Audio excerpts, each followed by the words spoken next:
Hello guys, how are you? I hope you all will be fine. In this video we will learn how to fix a Roblox encountered an unrecoverable error. So let's start the video.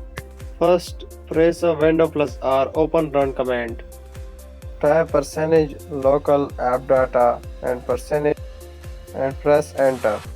Find out the temp folder and delete the Roblox folder. After that, clear Roblox data from your browser. Open the Chrome browser. Click the three dots. Click Privacy Setting and Privacy and Security. Now click on third-party cookie. Scroll down. Click See All Data and Permissions. Find out Roblox and delete this. After that, uninstall Roblox. Open settings.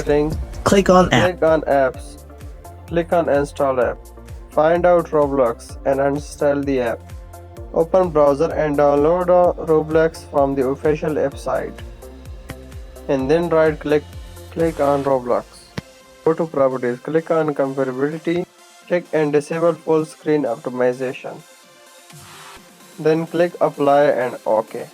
After doing this process, hope the application encountered an uncoverable error is solved.